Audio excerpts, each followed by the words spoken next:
کہانیاں آپ ہمارے اس پروگرام میں دیکھ چکے ہیں، مگر بعض کہانیاں ایسی ہیں جس پر دل روتا ہے۔ ان میں سے ایک کہانی آج ہے۔ پاکستان کے حاجیوں کو ایک بار پھر حکومتی کرپشن کا سامنا ہے۔ گزشتہ سال کی طرح ایک بار پھر پاکستان کے حاجی جو کہ تقریباً 75,000 اس سال حج کے لیے جائیں گے، ان کے لیے بدترین صورتحال انتظار میں ہے۔ ایک بار پھر حج آپریشن کرپشن کی نگاہ پہ نظر آتا ہے، گو کہ پاکستان کی حکومت حاجیوں سے تقریباً وہی پیسے وصول کرتی ہے جو ایک کمرشل حج آپریٹر وصول کرتا ہے۔ جی بھر کے پیسے حاجیوں سے لیے جا رہے ہیں، لیکن ان کے لیے جو انتظامات کیے جا رہے ہیں یہ حاجی دو دو آنسو روئیں گے۔ یہ آپ کے علم میں ہونا چاہیے کہ ہر حاجی سے تقریباً 2,30,000 روپے اس سال وصول کیے گئے ہیں، جس میں پاکستانی ایئرپورٹ سے جدہ تک کا جہاز کا کرایہ، یہ یاد رکھیں، معمول سے تقریباً 2 گنا زیادہ وصول کیا گیا ہے۔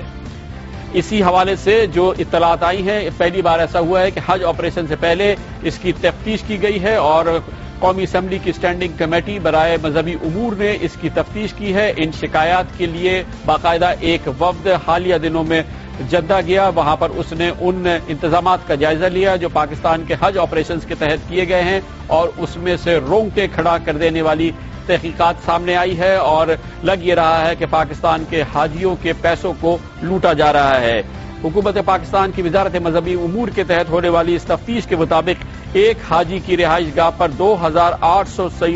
سعودی ریال سے زائد خرچہ نہیں آئے گا، لیکن ڈائریکٹر جنرل حج نے معاہدہ 3,400 ریال فی حاجی کے حساب سے طے کیا ہے۔ کمیٹی کی تحقیق کے مطابق 5,000 حاجیوں کی رہائش کے لیے ایک زیر تعمیر عمارت کو کرائے پر حاصل کیا گیا ہے، جبکہ حج سے قبل مذکورہ عمارت کے مکمل ہونے کے کوئی آثار نہیں ہیں۔ حاجیوں کی رہائش کے لیے کرائے پر حاصل کی گئی 87 عمارتوں میں سے 79 عمارتیں وزارتی مذہبی امور کی طے شدہ شرائط پر پوری نہیں اترتی۔ وضع کردہ قواعد و ضوابط کے تحت 15% پیشگی ادائیگی کے برخلاف حاجیوں کی رہائش گاہ کی بندوبست کے لیے 30% پیشگی ادائیگی کر دی گئی ہے، جبکہ کچھ کیسوں میں تو منظور نظر افراد کو 50% تک کی ادائیگی کی جا چکی ہے۔ گزشتہ سال بھی حاجی روتے دھوتے حج سے واپس آئے تھے، جب انہوں نے بتایا تھا کہ گو کہ ان سے کہا گیا تھا کہ ان کی رہائش کا بندوبست 1 میل کے اندر کے فاصلے میں کیا جائے گا، جبکہ پاکستانی حاجیوں کے لیے جو رہائش فراہم کی گئی تھی وہ کہیں 4 میل دور تھی تو کہیں 5 میل دور،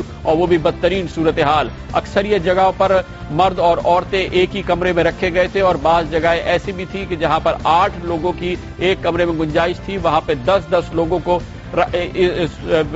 وفاقی وزارت حج کے آپریشن کے تحت گزشتہ سال رکھا گیا تھا۔ اس سال پھر یہی صورتحال پیش ہونے والی ہے، لیکن اس کی پیشگی اطلاع موجود ہے، اور وہ ہوئی ہے قومی اسمبلی کی اسٹینڈنگ کمیٹی برائے وزارت مذہبی امور کے تحت، جس نے اس کی تحقیقات کی اور حالیہ دنوں میں سعودی عرب کا دورہ کیا۔ قومی اسمبلی کی اسی قائمہ کمیٹی کے رکن جناب بلال یاسین اس وقت ہمارے ساتھ اسلام آباد میں موجود ہیں۔ بہت بہت شکریہ۔ صاحب آپ بتائیے گا کہ یہ تو بہت ہی ایک دل کو رلا دینے والی خبر ہے کہ ایک سال پھر حاجیوں کے ساتھ ایک بڑا فراڈ ہونے والا ہے، جو بیچارے 75,000 پاکستانی اس وقت سرکاری پروگرام کے تحت حج کے لیے جانے والے ہیں، وہاں پر المیہ ان کا منتظر ہے، کیونکہ جو حالات آپ لوگ وہاں پر دیکھ کر آئے ہیں، یہ تو ایک بار پھر بڑی تباہی کی اطلاعات آ رہی ہیں۔ بسم اللہ الرحمن الرحیم۔ کامران صاحب، یہ جو رپورٹ آپ نے ابھی سنائی ہے پوری عوام کو پڑھ کے، یہ میں سمجھتا ہوں کہ اس پہ ہم جو 5 رکنی کمیٹی گئی تھی یہاں سے پاکستان سے، جو حج ریویو کمیٹی کے نام سے، جس کو پرائم منسٹر پاکستان اور گورنمنٹ آف پاکستان نے بھیجا تھا، اور اس میں میں اپنے خرچے پہ وہاں پہ گیا تھا کہ تاکہ اس میں کار خیر میں حصہ ڈالا جا سکے۔ مگر افسوس کہ جو رپورٹ کے جو آپ نے الفاظ پڑھے ہیں، کوئی بھی پاکستانی اس کو پڑھ کے صحیح کہہ رہے ہیں آپ کہ وہ خون کے آنسو روئے گا، اور اس پہ ہم نے مدینہ منورہ میں سحری کے وقت بیٹھ کے سائن کیے تھے۔ یہ ہماری جو کمیٹی گئی تھی، جس میں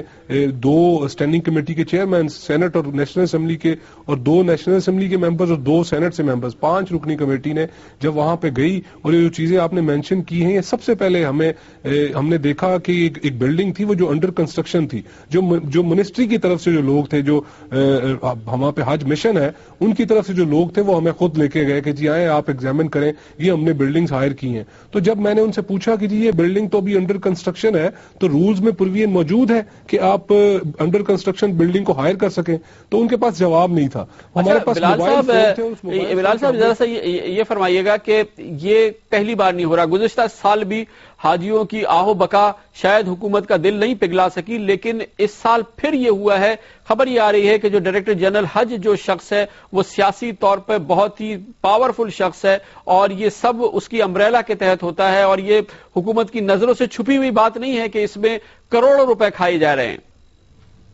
آپ بجا فرما رہے ہیں، کروڑوں آپ جو الفاظ بول رہے ہیں، میں تھوڑا سا اس میں بڑھاوا دوں گا کہ اس کو ذرا ملٹی پلائی کریں۔ 75 to 80,000 پاکستانی حاجی جا رہے ہیں اب حج کی سعادت حاصل کر رہے ہیں، اور ہماری یہ جو 5 رکنی کمیٹی ہے اس کی فائنڈنگ یہ ہے کہ about 1000 Real Pakistani extra charge کیا گیا ہے۔ یہ بہت محتاط اندازے کے مطابق میں آپ سے بات کر رہا ہوں۔ اس کو ذرا ملٹی پلائی آپ دے لیں، 80,000 ملٹی پلائی 1000 ریال، اس کو بھی پاکستانی روپیز میں کنورٹ کریں تو آپ کے سامنے ہمارے کیلکولیٹر کام کرنا چھوڑ گئے تھے۔ تو یہ تو کروڑوں میں نہیں، اربوں میں کرپشن ہے۔ اور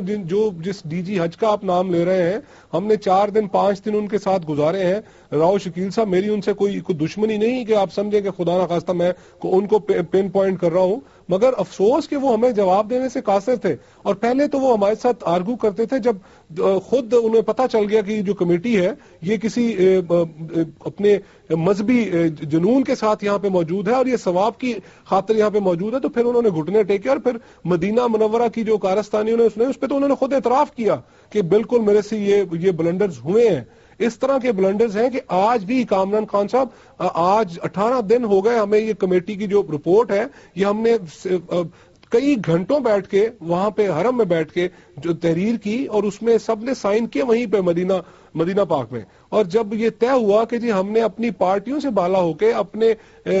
اپنی جو ہماری انر فیلنگ ہے ان کو سیٹسفائی کرنے کے لیے پاکستانی جو عوام ہے، پاکستانی جو 80,000 حاجی ہیں، ان کی سپورٹ میں ہم نے بات کرنی ہے، اور ہم نے آ کے وہ پرائم منسٹر کو، جو ہمارے جو گروپ لیڈر تھے مولانا قاسم، انہوں نے پرائم منسٹر کو یہ پیش کی، یہ جو رپورٹ تھی۔ اور آج افسوس ہے کہ جب آپ کا پروگرام کر رہا ہوں کہ 19 دن ہو گئے، اور ابھی بھی ہاؤس میں ہم یہی ڈسکشن کر کے آئے ہیں، اور وہاں پہ جو ہمارے کولیگ ہیں ریسپیکٹڈ، انہوں نے اس پہ بات کی، اور 19 دن ہونے کے باوجود ابھی تک کوئی ایکشن نہیں لیا گیا۔ بلال یاسین صاحب، ایک بات تو یہ بتائیے گا، یہ فرمائیے گا کہ ایک تو ظاہر ہے کہ میں آپ کے اس جذبے کو بہت سراہوں گا جو کہ آپ سے نظر آ رہا ہے، اور پھر اس میں یہ چیز کہ آپ